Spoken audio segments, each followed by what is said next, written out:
The finale for the Owl House has been out for a few days now, and I'm not sure why, but I am deathly afraid of watching this finale. So I just wanted to talk on camera right quick before I actually do watch the finale.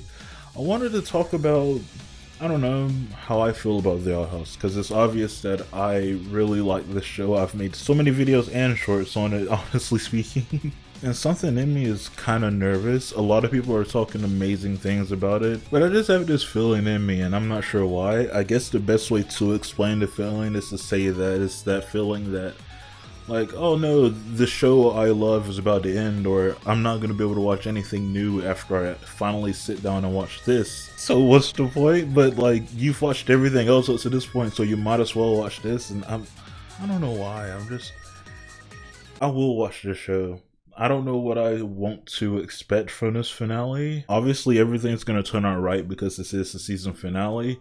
Character standpoints, Hunter, I either want him to sacrifice himself or become human at the end. I'm really fine with either way, especially if it's written as well as everything else has been up to this point. I'm fine with either way. Willow and Gus, I don't really have much to say about them. They're supporting characters. I want them to just be happy. Same thing for Amity. I want all of them to just be happy. Luz is the person I have no idea about because her character belongs in both the human realm and the Boiling Owls, and I'm not sure which I would rather her stay in. Honestly, the more I thought about it before watching the finale like I'm about to, I feel like it should end kind of similar to how Legend of Korra Season 2 ended, even though I haven't rewatched that yet for the other video I'm working on. I think it should end in a way where maybe demons and humans get along in the end, or the doors open for everybody. I think that should be more of a perfect ending, but like, you know, it's alluding that the story will continue. You know, just for our imagination, yada yada yada. I think that's a good ending for the Owl House to have.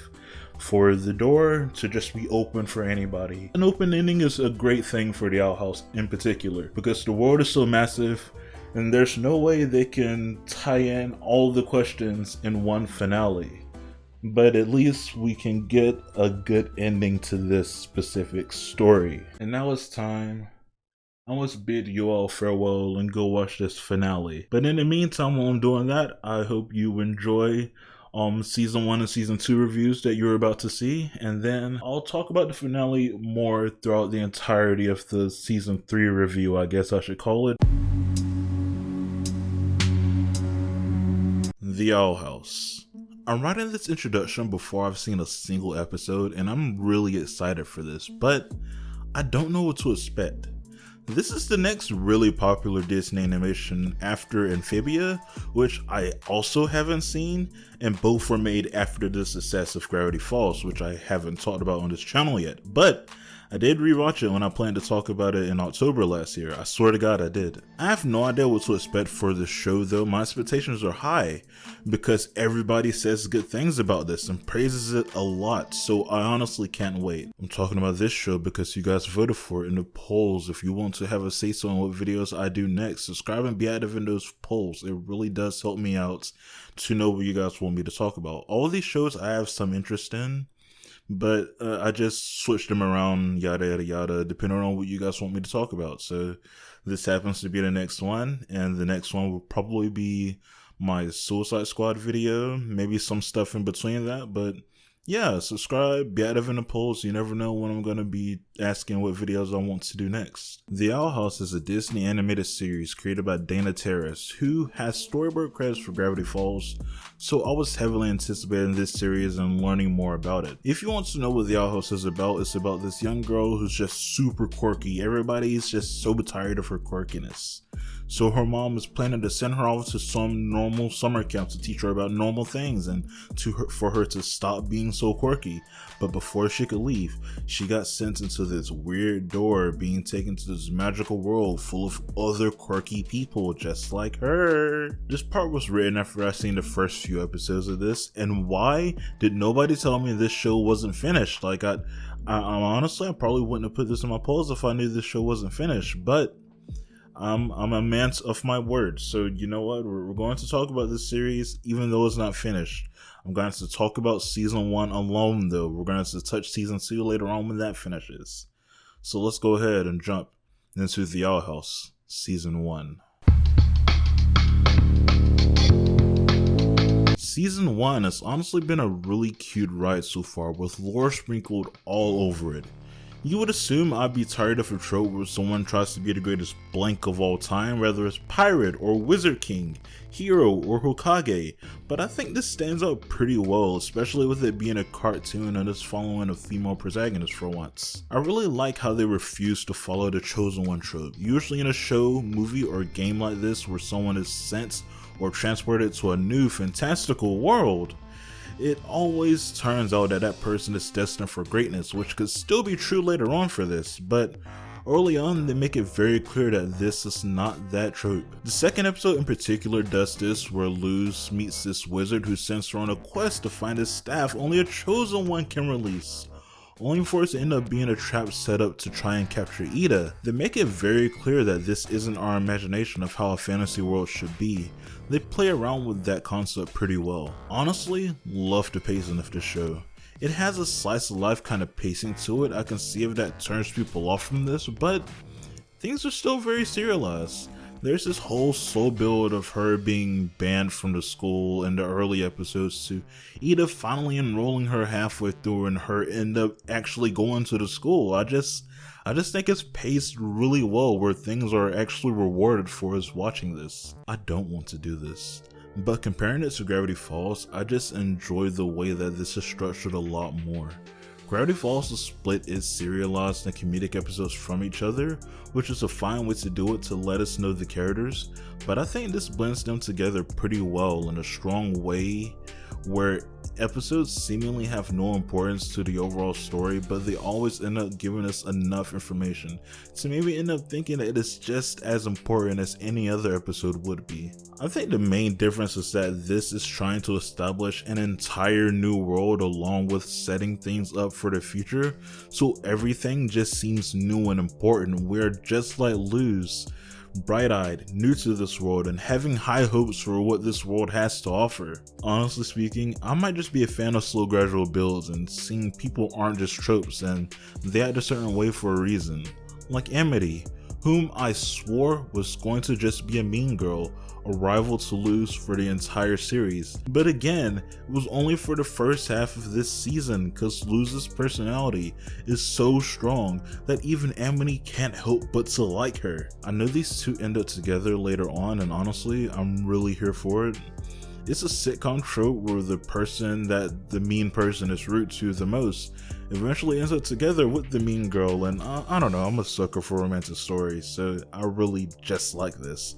Amity also might be my favorite character of the season so far. After Grom Night, which the dance sequence of that is amazing, and looking at the name on Amity's note, it just had me in tears.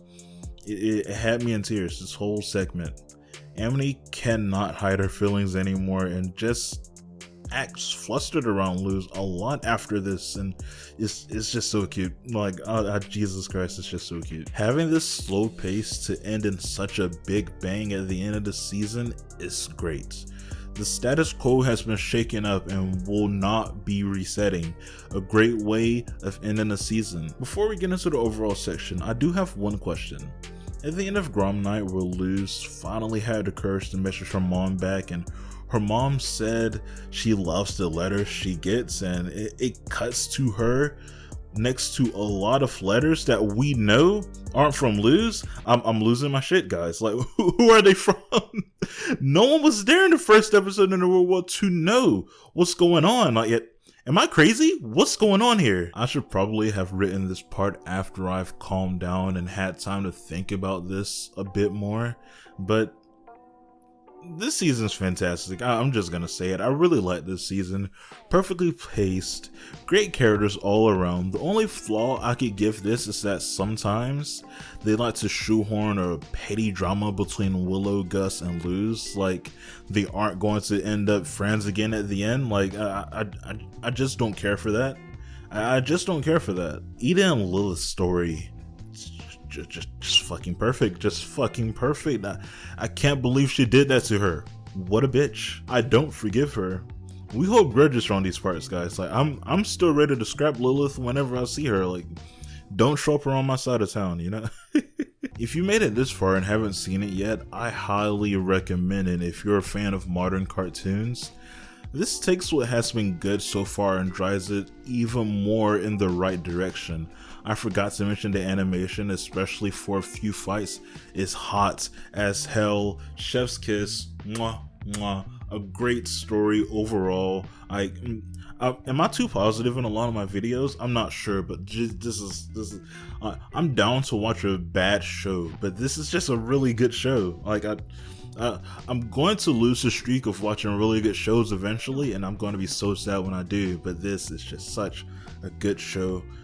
Go watch it if you have the time. But with that being said, that's basically it. I just really enjoy watching good stuff and talking about it with you guys, the fans of said show, and just having discussions about it is always fun, and having to speculate and theorize. I don't think I could do that currently because season 2 is very rapid and very ending in a big bang right now, and I haven't seen anything of season 2 yet, so I can't talk to any of you guys about it. But like, oh man, like people are talking. People are talking. I don't know anything, but I do know my mind's probably gonna break once I get to Hollow Mind. That's all I know, and I can't wait till I get to that part. Oh man.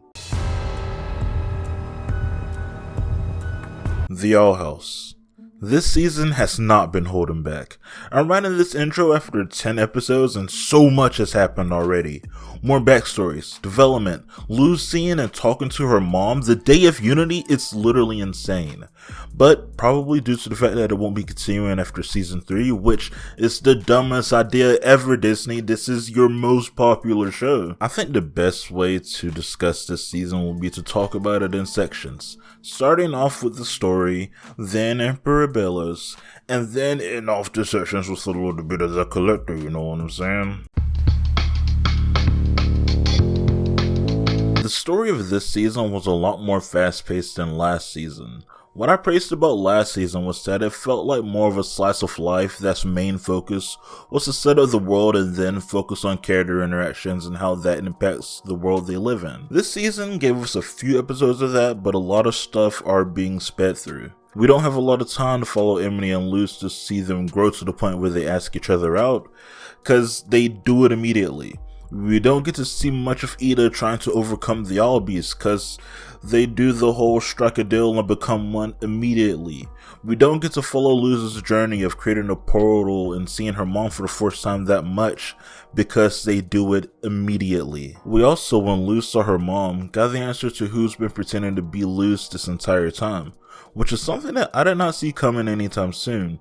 It makes sense that nothing sinister was going on there, because I was wondering who knew about her that would know where she lived and where she came from in order to try and take her out from the inside. But it was none of that at all. It was this demon that's been experimented on in the bowling owls and wants to try and find a place to hide. I want to go back and look at the first episode to see if I can see the character run past him and escape to the human realm, because I don't think they showed us that, probably to make us believe that it was a part of Belos' plan or something. I really enjoyed the episode they gave to show all of us this, but I still think it happens way too fast. Since this season was more story driven, we got less of the slice of life episodes, meaning we spent less time at school and we spent less time with the friends Willow and Gus.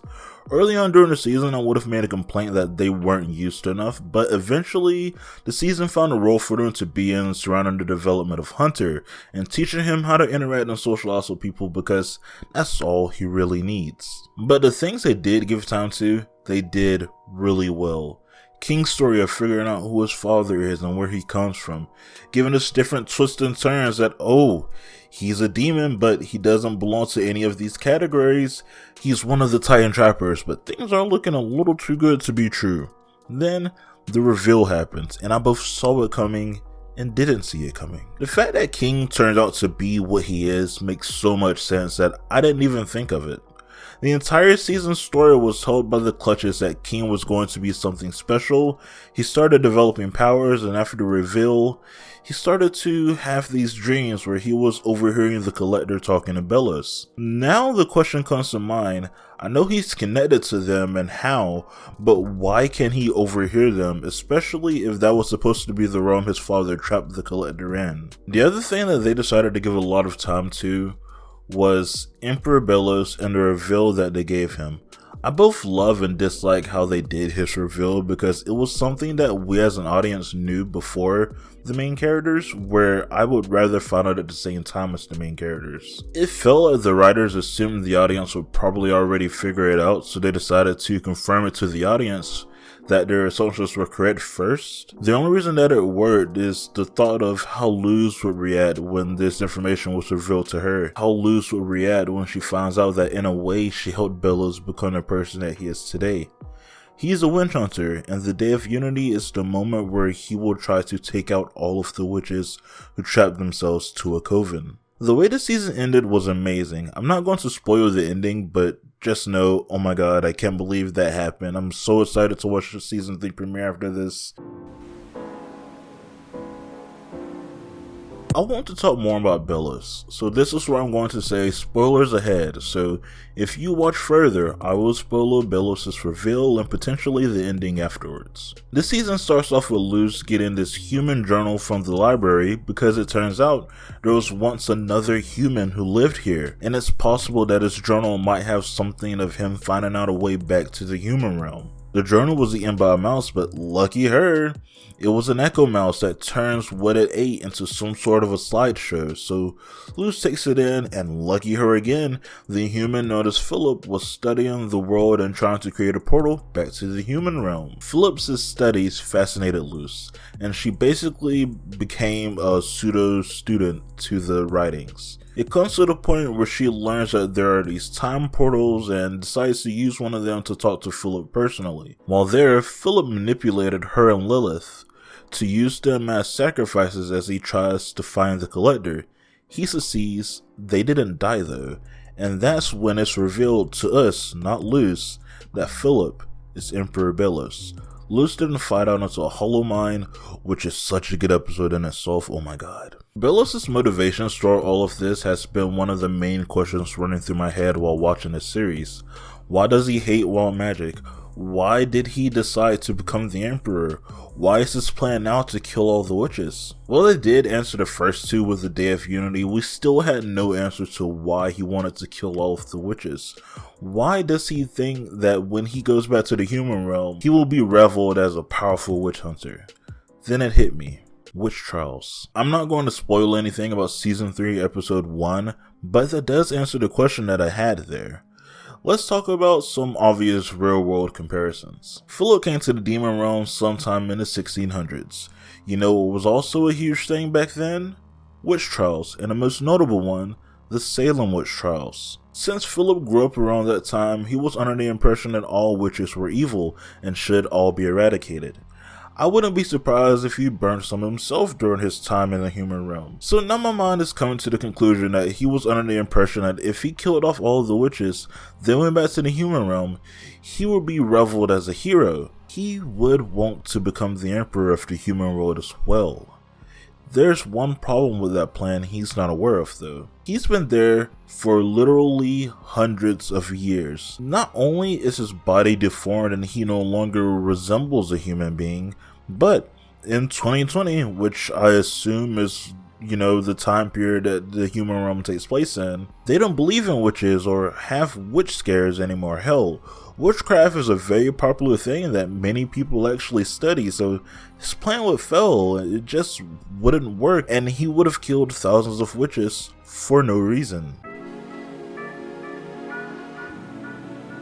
I want to take a brief moment to talk about the Collector, because even though there's not much known about them, their presence changes a whole lot about this series. They never necessarily say the Collector is a deity, but I would go on to believe that they are. The Collector is referred to as a child of the stars.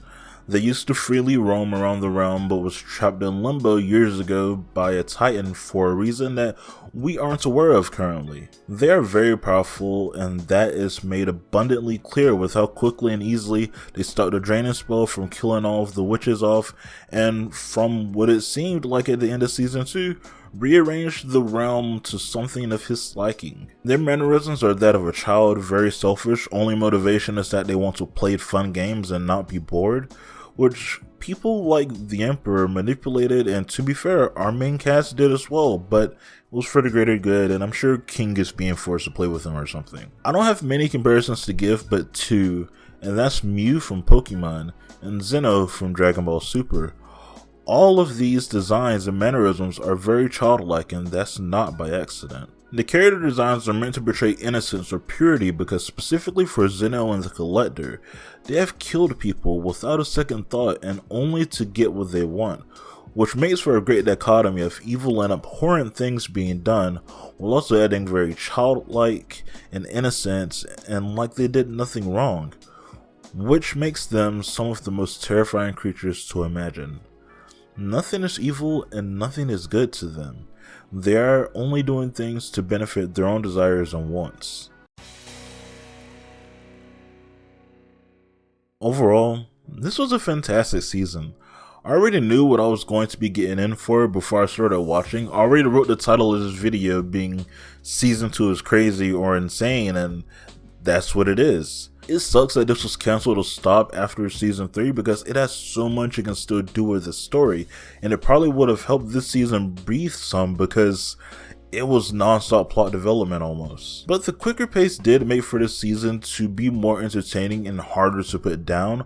I took my time with season 1, but I think I watched this in like 2 to 3 days and I loved every bit of it. Loved the inclusion of Hunter, the development of Willow, Gus, and Amity, Ida finally trying to live with the beast instead of constantly fighting it, and Lilith. I'm gonna be honest guys, I have a little bit of a crush on Lilith because when she came back with that nerdy look, just take me, okay? I'm so sorry.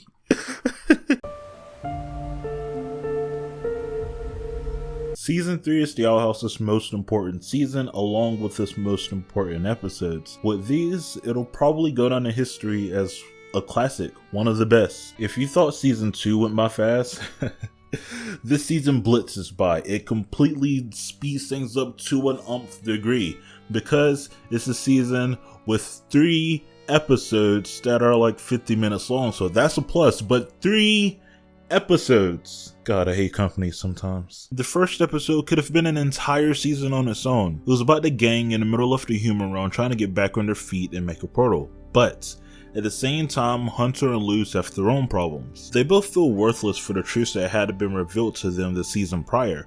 Hunter found out he's just a clone basically made to do Belos' bidding, and Luz is dealing with the fact that she in some retroactive way helped Philip become Belos and enact his plan, and because of that, and her mother, she has decided to stay in the human realm. I say it could have taken a full season because so much downtime has passed by, we don't get to see any of the downtime. They go to school in the human realm. That's like 5 episodes on its own filled with wacky adventures. Hunter and Gus built a budding friendship over their world's geeky version of Star Trek, and I would have loved to see more of Luz and Amity, of them trying to have fun while the guilt that she causes is eating her alive. We also found out the truth about Philip, and as I sort of theorized in my season 2 video, he is from the Salem witch trials era of life. He and his brother were both trained to be witch hunters, but his brother ended up falling in love with one, Ida's grandmother. But, I say but a lot, Philip couldn't understand.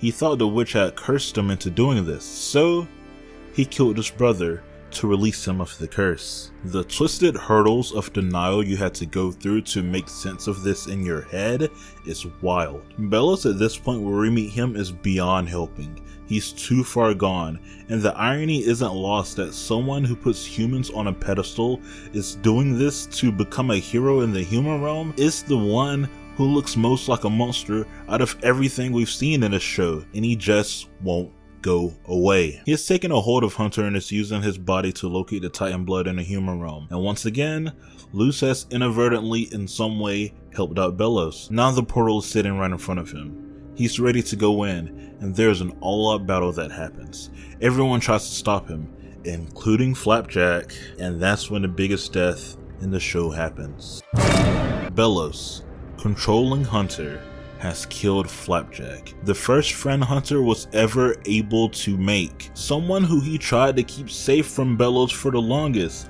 but it turns out it was his hands that caused him the most harm. Another bit of irony to happen in this show. Belos won. He threw Hunter's body to the side and escaped back to the demon realm, and the gang was left with a decision to make. Do they go back or do they stay? Luz was ready to stay, but her mother doesn't want her to give up on herself. I love Luz's mom, of all honesty. I think at this point, Luz's mom is a very interesting character.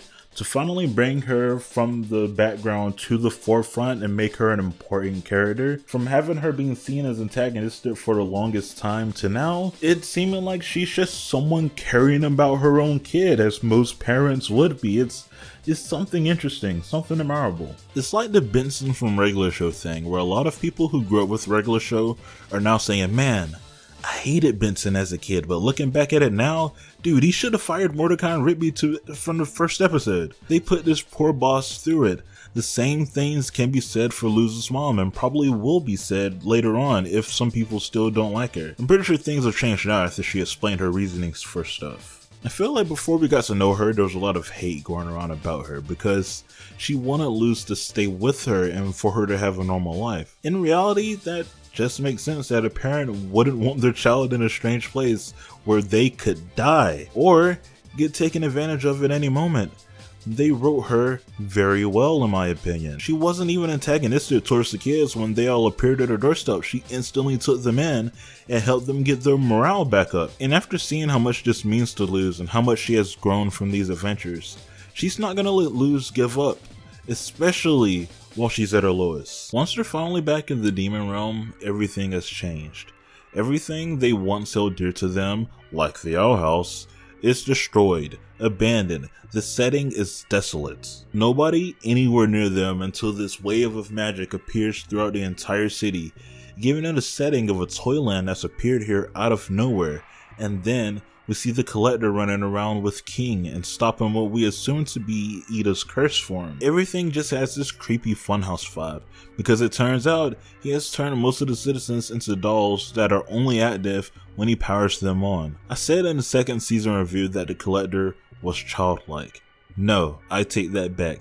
He's just a full-blown child who seemingly only cares if he has fun. The main mission now is to somehow stop the Collector and free everyone. But there's one major problem with that. How somebody's supposed to stop a god? The only person who was ever able to do that is King's father, a full-grown titan with full-grown titan abilities. Nobody possesses that kind of power now. King's just he's like 2 or 3, he acts 2 or 3 anyways. Hunter and Luz, while formulating a plan, are still dealing with their problems. And now it's even worse because Willow is at her wits' end as well. They all think they have to put on this brave face and be strong for the others, when in reality, they are all equals and it's okay to be weak in front of each other. Just know you're not alone and your friends and family would accept you no matter what or who you are, for the most part. And it was at that moment that Luz was able to awaken her talisman, and Hunter was able to use magic just as strong as he had when he was the Golden Guard. This came just in time, because now it's the finale, baby. Bellows, for the whole time in this world, was weak and meandering around for a body, but nobody was powerful enough to hold all of his essence. So he started body hopping until he made it to the Collector's palace, where he then took over Rain's doll body and manipulated the Collector again to go after Luz, King, and Ida. I can't believe they fell for Bellows' words again without realizing it. Now, no one is stopping Bellows from doing something that obviously no one has thought of before in any show at all. He's becoming a Titan. He is trying to infuse himself with the Titan heart. Let's switch things up and talk about the Collector for a bit. If there's one thing this season does really well, it's show how lonely the Collector is. We get his backstory from being up there with the rest of the gods to being sent down to the demon realm to hang out with the Titans, and while he's playing with them, one by one, each god kills the Titan. They wipe them out completely because they don't want anything that powerful hanging around, and the Collector was blamed for it. He didn't actually do it. He was blamed for it and sealed away for nothing. Now that they're out, they just want to play some more and finally have a friend. But the friends keep turning on them and manipulating them. Why is that? First Bellows and even King and Luz were doing similar things at the end of season 2 to get what they want, and they're tired of it. It gets to the point where they bring it up to Luz, Ida, and King, and it turns out they have no sense of morality or mortality. They do not know right from wrong, as well as not understanding the concept of death. But oh man, did they ever learn it a few minutes later, where Luz fucking died. She died stopping Belos' weird molding decay powers from touching the Collector, but in turn, she got touched. And that is when they finally understood that no matter how powerful they are, they cannot bring back the dead. Luz's words finally got to them, and they now understand. The Collector's a good guy now, yay! I don't think we need to fully go over a third fight for Belos, the second one for this season, so just know things were one-sided until Luz showed back up with Titan powers looking really cool and really sick with the powers that King's father gave her. I thought this was so sick. And then they quickly dealt with Belos. That was the end. That's it. There's no more Belos. It's all over now. And the episode is quickly about to end, so let's show a little epilogue of them graduating from high school and her deciding what college she's gonna go to and what major she gonna take. She says she's gonna take all of them. Haha, how quirky, Luz, that's so you. And the series is now over. Did it sound like I might have went over that ending very quickly? Yes? Because that's what it felt like to me. This episode, no, this entire season went by very quickly for me. I'm very happy we got an ending, and kinda like I said at the end of the F is for Family retro, since this was rushed and the show wasn't going to be renewed again, instead of cramming as much as possible in the ending, they opted to finish the story that was being told and have Luz's character be the main one that is represented of coming full circle by the end. I loved the ending. I really did. Do not get me wrong and make it seem like I didn't love this ending, but this last episode left character stories unfinished, assumingly because it might have potential of getting renewed many years later down the line. It feels like there was a lot left on the table, specifically when it came to Hunter. Not to say that I wanted this to happen to him or anything, I know I speculated it might, but it felt like the story was leading towards maybe he becomes human, or maybe he sacrifices himself at the end to save everyone. Which would have made it a good character beat for everyone to go through, in my opinion, of course. And I also think that might have been a better thing to impact the Collector if someone just outright died instead of them being brought back to life a couple of minutes later. But this all boils down to it ending too soon, which sucks that this happens more than the opposite does. This goes into the same plot that Infinity Train and Final Space does, where it was an instant classic from start to end and the company didn't see it because maybe it targeted the wrong audience or something, I'm not sure. But let's go ahead and do this outro before I get too fucking upset. So that's it. It's over. The Owl House is officially done, and I'm not sure how to feel about this. I just watched this series finale. I loved it from start to finish. It did feel a little rushed to me, but it's a great send-off nonetheless. I just wanted to see everybody happy, and I did see everybody happy. And what more could I want from this show that got terribly canceled early on in its run? It definitely had more legs in it. I could have saw this season itself be so much longer. The first episode itself is a good solid 5 or 6 episodes. This is the last new thing we're going to see from these guys.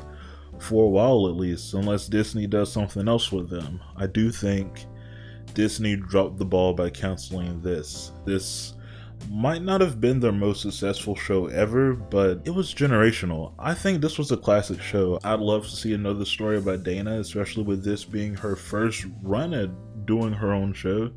I'd love to see her have another crack at it. You know, maybe Disney will give her something else. Maybe she'd find another place like a Max, you know, maybe Max will want something to do with her, you know? And I'd want her to have another great show. I think she's capable of doing another one. We've seen a good few shows end on this channel so far. We've seen Close Enough finish now, we've seen Primal finish now, and now we've seen The Owl House. Like I said earlier, I just don't know how to feel now. I have this kind of empty feeling in me, kind of like when you end a show and you're like, I don't know, I'm never gonna see these guys again. I'm so upset by this. This is such a good show. I'm so upset by this. But let me quit rambling and finish this outro for you guys. I really hope you enjoyed watching me witness The Owl House for the first time. This has been one of my favorite things to do on this channel, and How to Do Magic still gets views to this day, so I think I want to do like a redone version of that, and maybe do more stuff after the How To Magic thing. I really want to go back to that, especially now that this is finished. I think that would be fun to do. But yeah, with that being said, this is it. Give your opinions on the Owl House in the comments down below, and I'll get back to this as soon as I can. Yeah, it's over.